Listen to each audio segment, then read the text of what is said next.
Friends, here we come back with another MCQ's discussion on important topic of bio examiner का favourite topic viruses. इस तरह की और video के लिए जल्दी से लाइक कर लें, सब्सक्राइब कर लें और चैनल को शेयर कर दें, क्योंकि इसका स्मार्ट एकेडमी आपके लिए लाया है इस तरह की 10,000 plus videos on this channel. अगर आप सब्सक्राइब नहीं करेंगे तो आपको कैसे पता चलेगा कि अगली वीडियो जो है वो कब आने वाली है और किस टाइम आने वाली है। So don't miss it and press the bell icon ताकि आपको नोटिफिकेशन आता रहे।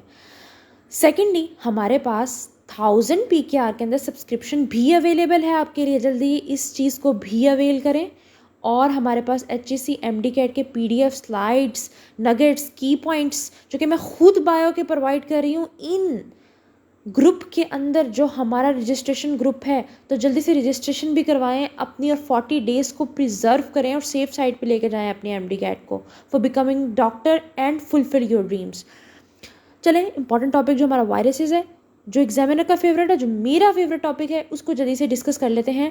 Smart academy 360 MCQs discussion for HSC MD-CAT viruses biology. Here are the MCQs. First MCQs is lysogenic cycle, the process of separation of phage DNA।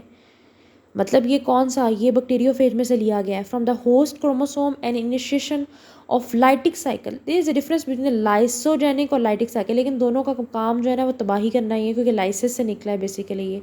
ठीक है, तो basically इन दोनों के मिलाप को आप कहते हो कि इंडक्शन कहलाता है, लाइसिस नहीं होता इन दोनों का मिलाप। ठीक है, लफ्ज़ का मतलब लाइसिस हो सकता है, मिलाप इंडक्शन है।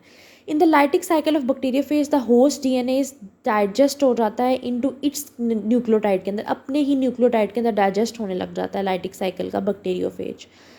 In the lysogenic cycle the DNA of the bacteriophage. अब देखो, पहले लाइटिक साइकिल की बात होगी, अब लाइजोजेनिक साइकिल की बात होती है कि वो बैक्टीरियल क्रोमोसोम्स को ज्वाइन करता है।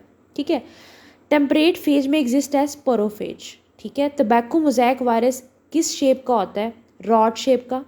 टेडपोल लाइक शेप जो है ना वो आपका बैक्टीरियोफेज हो सकता है। बाकी डिफरेंट शेप्स के वायरसेस होते हैं, हेक्सागोनल भी होते हैं, स्फेरिकल होते हैं। तो टाइप्स, अगर डिफरेंट टाइप्स ऑफ वायरसेस आए तो ऑल ऑफ द अबव आएगा, लेकिन अगर नाम दे के वायरस का पूछा जाए तो आपने सिर्फ उसी का बताना है जिसका पूछा जाए। उसके बाद विच of the following is RNA virus, पता होना चाहिए RNA वायरस कौन से है। DNA, एक वीडियो बना लेते हैं, डिस्कशन कर लेते हैं RNA और DNA वायरसेस के बारे में। वैसे वायरसेस होते ए सेलुलर सेल्स नहीं होते, इसलिए के लिए RNA और DNA होते हैं। तो एक वीडियो बनाकर उसमें डिस्कशन कर लेते हैं RNA और DNA वायरसेस के, कौन से RNA है, कौन से DNA है, मम्स का डिफरेंस, इन्फ्लुएंजा वायरस का difference.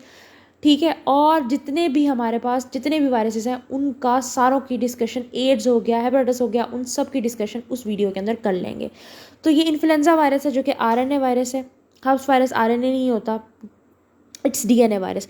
Which of the following disease, hepatitis B DNA virus होता है। Result in a paralysis due to viral attack on CNS। तो पोलियो हो सकता है आपको, पैरालिसिस हो सकता है, और बचपन से पोलियो होता है आपको। ठीक है, hub simplex is not a polio, measles is not इधर, इसमें दोनों में दाने निकलते हैं।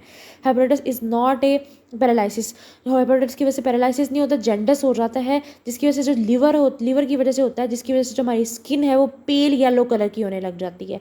उसके बाद आता है एक enzyme which can convert single standard RNA into double standard viral DNA transcription. ये एक ही एंजाइम है, पूरी बॉडी के अंदर एग्जिस्ट करता है, वायरस के अंदर एग्जिस्ट करता है। रिवर्स ट्रांसक्रिप्शन एंजाइम जो मल्टीप्लिकेशन का काम करता है बेसिकली वायरस की बॉडी के अंदर। Which of the following virus है special efficiency with tumour production, retro virus. ये एड्स में भी होता है। ठीक है, ट्यूमर की प्रोडक्शन में यही एक वायरस होता है। पॉक्स की अपनी एक अलग हैसियत रखते हैं, ये इसमें नहीं होते। Which of following is smallest now virus, polio virus is smallest virus, retro virus smallest virus नहीं है, बड़ा वायरस है। हेपेटाइटिस वायरस इसमें आता ही नहीं है क्योंकि वो एक डिजीज़ है, और पॉक्स वायरस भी एक डिजीज़ है। पोलियो वायरस एक पैरालिसिस है, तो वो सबसे स्मॉलेस्ट वायरस होता है हमारे पास। तो लाइक और सब्सक्राइब जरूर से कर दें इस वीडियो को, और शेयर भी कर दें अपने फ्रेंड्स के साथ ताकि उनकी भी हेल्प हो जाए।